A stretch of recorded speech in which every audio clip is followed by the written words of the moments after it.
boutique chic followers. This is Borderline Latina, and I am taking over.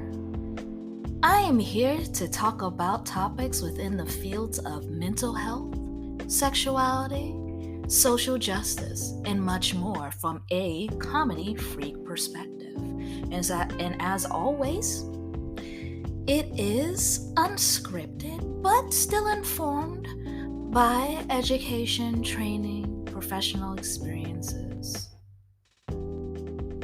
and just the good old life experience that we all have. So, let's get it. In today's episode, I'm going to be talking about the truth. The truth shall set you free. You can't handle the truth. You've heard many of these types of quotes about the truth and more from media, from folklore, etc. But what does it really mean when we talk about the truth? Oh, here's another one. There's 3 sides to the truth. There's your side, there's their side, and then there's the actual truth. I like that one. It's kind of snarky, but does have some truth into it. Anyway, when we talk about the truth, what do we actually mean? And I like to think of it as not only the experience of telling the truth, but preparing yourself to tell the truth. There's a beginning, there's a middle, and the end. But let's talk about before. Prepping to tell the truth. Who's asking for the truth? Is it something that is warranted? Is there a need for the truth? And then also, what happens after you say it? Does the person receive it? There's different perspectives of the truth, right? So if you're tasked to speak your piece, forever speak your truth, or forever hold your peace. Another reference I like in terms of weddings. In this instance, they are asking for someone to stand up and to speak their truth. And I think those situations are distinctly different from situations where maybe no one really asked for it, but you still feel compelled to tell the truth. And then there's the aftermath, the consequences of telling the truth. So kind of taking a step backwards and thinking about what type of situations do we amp ourselves for telling the truth? When is it needed?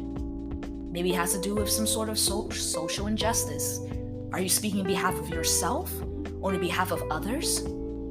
Is there consent in terms of other people wanting for you to speak about them as an ally, or you assuming that position? And if you're speaking for yourself, do you feel the need to tell the truth because of something that has been impacting you in a way that something needs to be changed? It's impacting you negatively. It's affecting your mental health. And in order to move forward, you need to step up and speak up.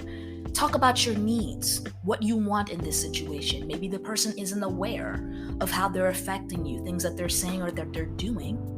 And so in order to show up and in order for things to change, you may have to speak up and declare your needs. I've been seeing a lot of things, especially in the past year, where there's been a lot of memes, mental health memes, talking about never being ashamed of speaking one's truth. And I believe in that. I believe in whatever situation you're going through, you shouldn't feel ashamed for speaking about how you truly feel about things, right? Because it's coming from that genuine perspective. There's no manipulation there. You're telling it like it is. This is how you feel, and all your feelings and your thoughts are warranted. That's your truth. What about situations where you're not just speaking up for yourself or you're speaking up for someone else? What if someone asks you for the truth? I think these are the types of instances where it can get very tricky. Because when someone is asking you for your opinion or your truth on the matter, you have to make sure whether or not the person is ready to hear that truth. And that is outside of your control. How do you know if whatever the person's asking for is actually what they want to hear, and that they'll be able to respond in the way that's, according to how you feel that person should respond, right?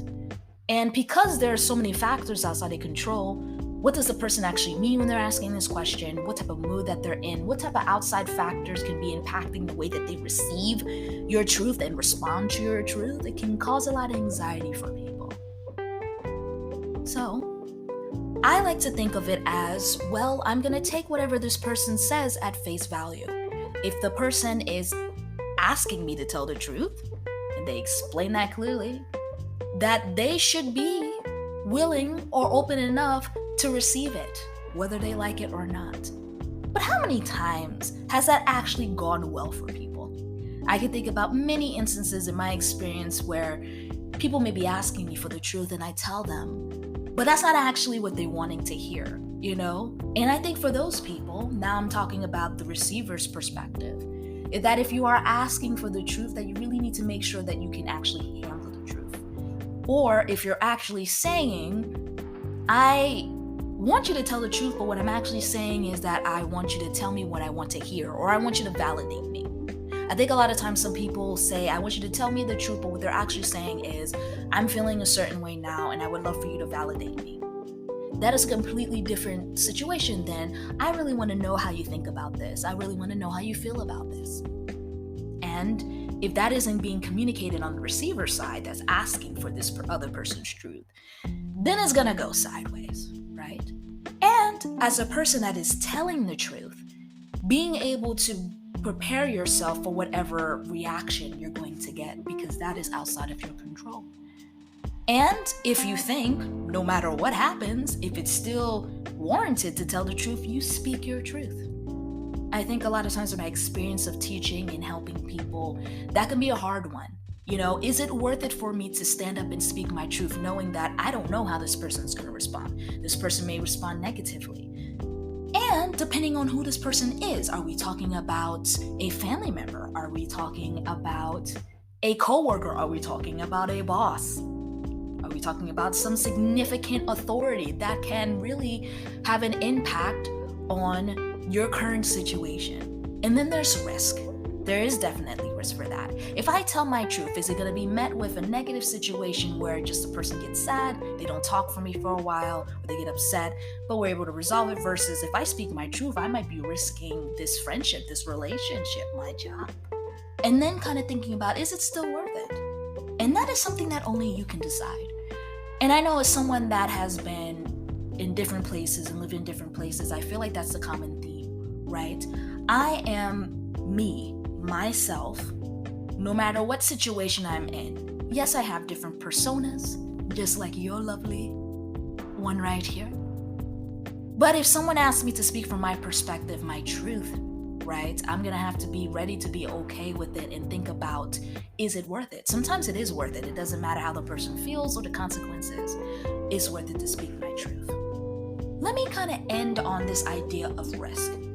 We know that historically there are certain marginalized identities that just have more of an inherent risk in speaking their truth. Now, as a person of color, that is definitely one of those identities, those marginalized identities, where if we speak up in certain contexts and certain environments about our truth, there is a lot more weight to our consequences versus someone that is speaking up in an environment where there are many people that look like them, and the risk and they have not only look like them, but they also have a lot of same identities, where, not to say that there isn't a risk for them, but it may not be much of a risk of being misunderstood. People tend to understand people that have same overlapping identities.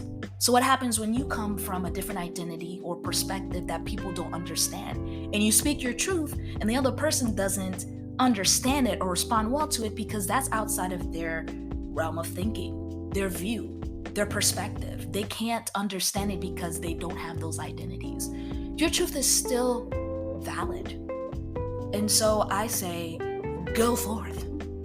And at the end of the day, once again, you should not feel guilty for, or I should say, it's okay to feel guilty, but to not stay there, because your truth is warranted, your perspective is needed. And so I say, go forth. And however you want to prep yourself with that could be your own thing. But I say there's nothing better than just being yourself, because at the end of the day, you gotta do what you, and if other people don't like you as you, that's their problem, baby, not yours. So with that, I am truthfully bowing out of this conversation, but don't let it stop there. Continue forth, and I will see you some other time. This has been Borderline Latina Takes Over.